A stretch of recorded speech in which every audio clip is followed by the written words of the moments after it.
Welcome children. आज worksheet number 16। Topic क्या है उसका? तत्व या एलिमेंट। आज हम तत्व क्या होता है इस बारे में जानेंगे। दीदी, अभी तक जो पदार्थ हमने पढ़े हैं या जिनके बारे में जाना है, विलयन, कोलाइडल, निलंबन, ये सभी अशुद्ध पदार्थ हैं। तो क्या कोई शुद्ध पदार्थ भी होते हैं? दीदी से ज्ञान पूछ रहा है, क्योंकि अभी तक जो पदार्थ उसने जिनके बारे में पढ़ा है वो सारे अशुद्ध होते हैं, क्योंकि वो मिश्रण है। अब आज वो तत्व के बारे में जानेगा। ज्ञान, हमारे आसपास बहुत से ऐसे पदार्थ हैं जिनका उपयोग हम शुद्ध रूप में ही करते हैं। दीदी ने क्या बताया ज्ञान को? कि हमारे आसपास ऐसे बहुत से पदार्थ हैं जिनका प्रयोग हम शुद्ध रूप में ही करते हैं। ये दो प्रकार के होते हैं, नंबर 1 तत्व और नंबर 2 यौगिक। तत्व कौन से होते हैं? तत्व सोना, चांदी। हमारे घर में भी हम बहुत सारे तत्वों के उपयोग करते हैं। लोहा हम घर में उपयोग करते हैं, आयरन जिसको कहते हैं, एल्युमिनियम से बनी चीज़ें, ऑक्सीजन हम सांस में अंदर लेते हैं, ये सभी तत्व हैं, कार्बन, ये सारे तत्व हैं। और यौगिक कौन से होते हैं? जो 2 या 2 से अधिक तत्वों से मिलकर बनते हैं और उनके रासायनिक संयोजन से बनते हैं, उन्हें हम यौगिक कहते हैं। तो यौगिक कौन सा है? ग्लूकोज जो हम खाते हैं जब हमें वीकनेस आती है, जल जो हम रोज़ पीते हैं, ये सब क्या है? यौगिक। और दोनों ही कैसे हैं? शुद्ध पदार्थ हैं। अब हम तत्व की परिभाषा जानेंगे। तत्व पदार्थ का वह मूल रूप है जिसे रासायनिक प्रक्रिया द्वारा अन्य सरल पदार्थों में विभाजित नहीं किया जा सकता। ये सरलतम रूप है जिसको रासायनिक प्रक्रिया द्वारा हम और सरल पदार्थ में नहीं तोड़ सकते हैं। इन्हें हम 3 भागों में बांट सकते हैं। सामान्यतः इन्हें हम धातु, अधातु और उपधातु में वर्गीकृत कर सकते हैं। तो तत्वों को हम कितने भागों में बांट सकते हैं? 3 भागों में। कौन कौन से 3? धातु, अधातु और उपधातु। अब हम इनके गुणों के बारे में जानेंगे। सभी के गुण के आधार पर ये हमारे लिए अत्यंत उपयोगी होती हैं।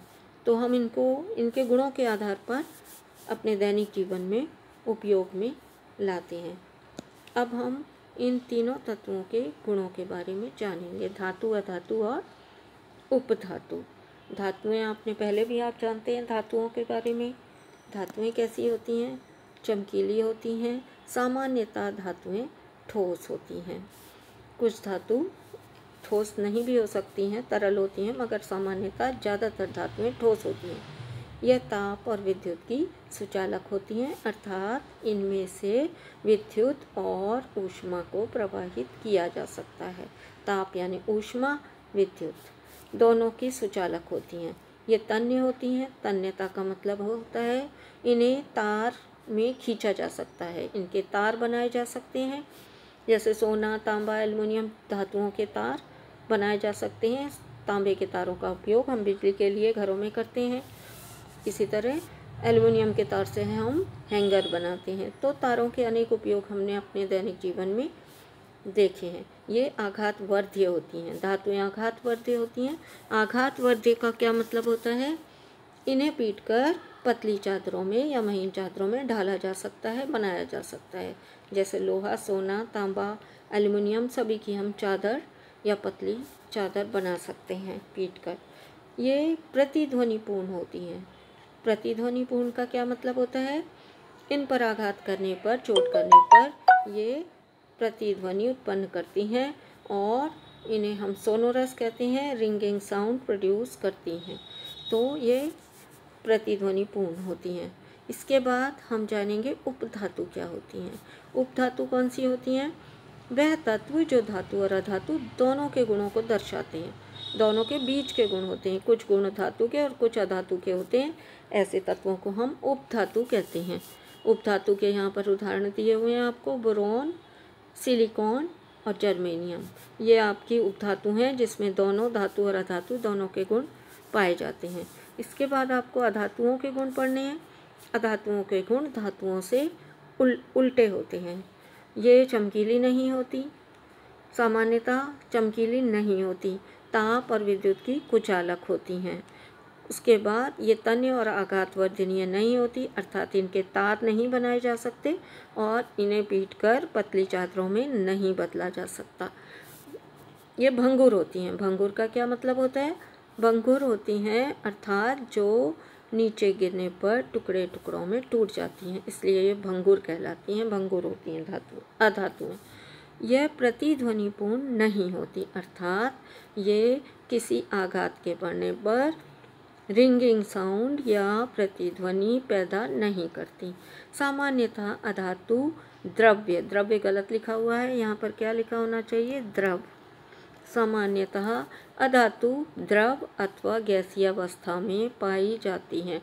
ठोस बहुत कम होती हैं, ना नहीं के बराबर होती हैं, और सामान्यतः कैसी होती हैं? या तो गैसीय अवस्था में पाई जाती है अधातु, और या फिर द्रव अवस्था में। हाइड्रोजन गैसीय अवस्था है, कार्बन ठोस है, आयोडीन ब्रोमीन द्रव अवस्था है, क्लोरीन गैसीय अवस्था। तो ज़्यादातर ये गैसीय अवस्था में या द्रव अवस्था में तरल रूप में पाई जाती हैं। अब हम प्रश्नों को देखते हैं। प्रश्न नंबर 1 में आपसे क्या पूछा है? प्रश्न नंबर 1 में आपसे पूछा है तत्व किसे कहते हैं और मिश्रण से किस प्रकार भिन्न है। तो तत्व क्या होता है? तत्व यहाँ पर आपको परिभाषा तत्व की लिखी हुई है, तो आप ये भी परिभाषा लिख सकते हैं। तत्व पदार्थ का वह मूल रूप है जिसे रासायनिक प्रक्रिया द्वारा अन्य सरल पदार्थों में विभाजित नहीं किया जा सकता। इसके बाद आपको तत्व के कुछ उदाहरण लिखने हैं।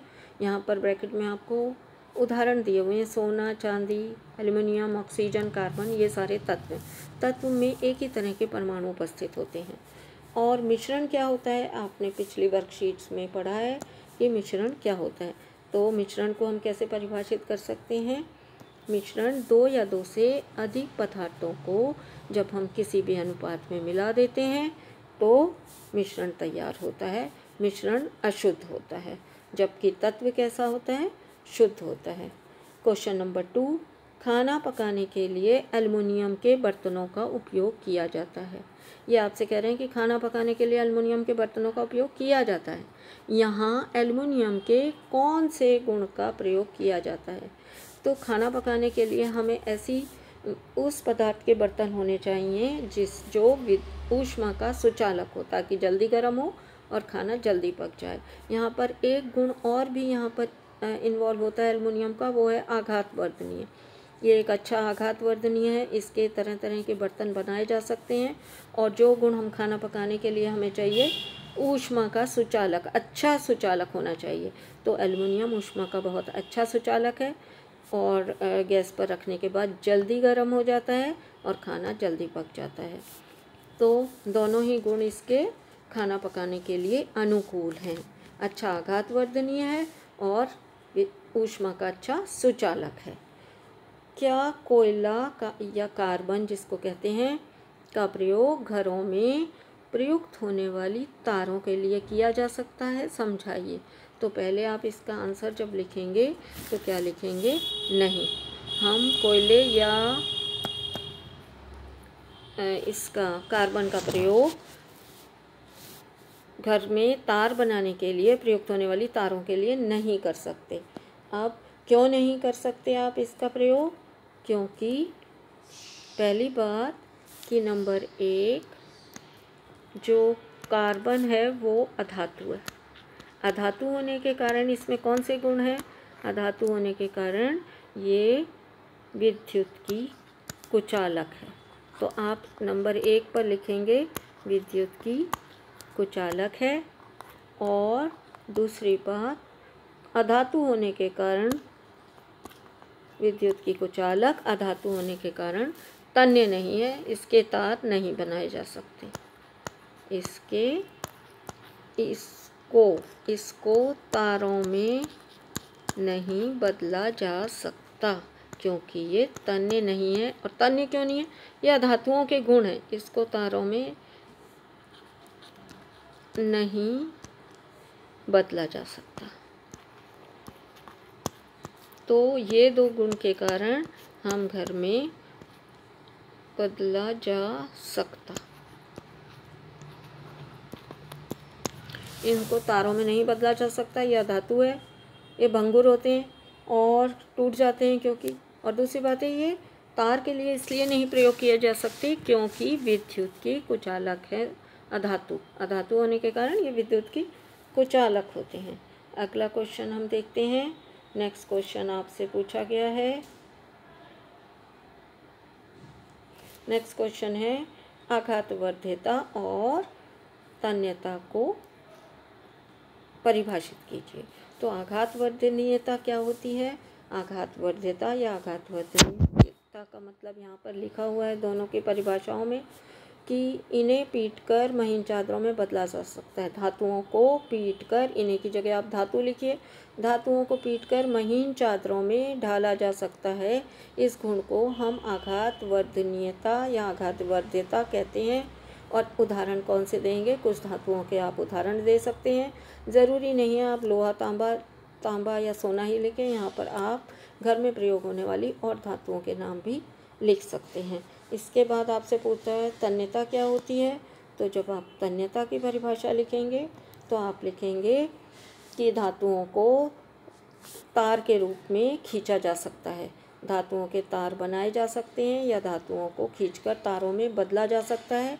धातुओं के इस गुण को हम तन्यता कहते हैं और धातुएं तन्य होती हैं। इसमें भी आप उन धातुओं के उदाहरण देंगे जिससे आप घर में तार बने हुए देखते हैं। लोहा है, तांबा है, एल्युमिनियम है, सोना भी, जो ज्वेलरी हैं उसमें बहुत सारा तारों का काम होता है। तो आप कोई भी एग्जाम्पल दे सकते हैं। कुछ ना समझ में आया हो तो पूछ सकते हैं। Thanks for watching.